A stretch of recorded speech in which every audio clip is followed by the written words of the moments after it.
Petrol ஊற்றி கொளுத்தப்பட்ட இளைஞர் உயிரிழந்த ஒரு சம்பவம் ராணிப்பேட்டை நெமிலி பகுதியில் மிக பெரும் அதிர்ச்சியை, பரபரப்பையும் பதட்டத்தையும் ஏற்படுத்தி இருக்கிறது. 2 இளைஞர்கள் மீது பெட்ரோல் ஊற்றி தீ வைக்கப்பட்ட சம்பவம் மிக பெரும் அதிர்ச்சியை ஏற்படுத்திய சூழ்நிலையில் அவர்கள் உயிரிழந்திருப்பதாக அண்மை செய்தியை பார்க்கின்றோம். விவரங்களுடன் செய்தியாளர் கிரண் இணைப்பில். கிரண், முழுமையான விவரம். வணக்கம் கோபால். நிச்சயமாக நெமிலி அருகே இளைஞர்கள் 2 மீது பெட்ரோல் ஊற்றி வைத்ததில் படுகாயம் அடைந்து மருத்துவமனையில் சிகிச்சை பெற்று வந்த தமிழரசன் என்பவர் சிகிச்சை பலனின்றி உயிரிழந்தார். மற்ற நபர் தீவிர சிகிச்சை பெற்று வருகிறார். ராணிப்பேட்டை மாவட்டம் நெமிலி அடுத்த நெல்வாய் பகுதியைச் சேர்ந்தவர்கள் சூர்யா என்கின்ற தமிழரசன் மற்றும் விஜய் கணபதி.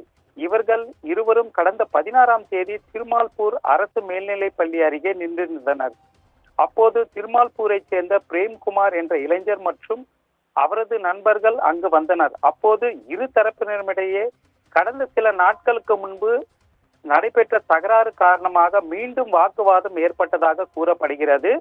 அப்போது அந்த வழியாக 2 சக்கர வாகனத்தில் பெட்ரோல் கேனுடன் வந்த நபரிடமிருந்து பிரேம்குமார் கேனை பறித்து அதிலிருந்து பெட்ரோலை தமிழரசன் மீது ஊற்றி தீ வைத்து அங்கிருந்து அவரது நண்பர்களுடன் தப்பிச் சென்றார்.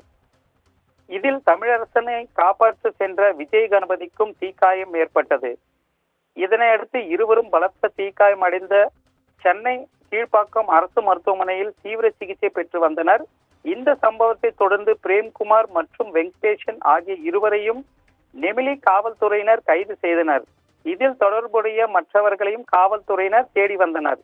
இந்நிலையில் சென்னை கீழ்ப்பாக்கம் அரசு மருத்துவமனையில் அனுமதிக்கப்பட்டு கடந்த 6 நாட்களாக தமிழரசன் சிகிச்சை பெற்று வந்த நிலையில் இன்று சிகிச்சை பலனின்றி உயிரிழந்தார். இதனை அடுத்து அங்கு தற்போது பதற்ற சூழ்நிலை காணப்படுவதால் காவல்துறையினர் தொடர்ந்து பாதுகாப்பு பணியில் ஈடுபட்டு வருகின்றனர். கோபால்.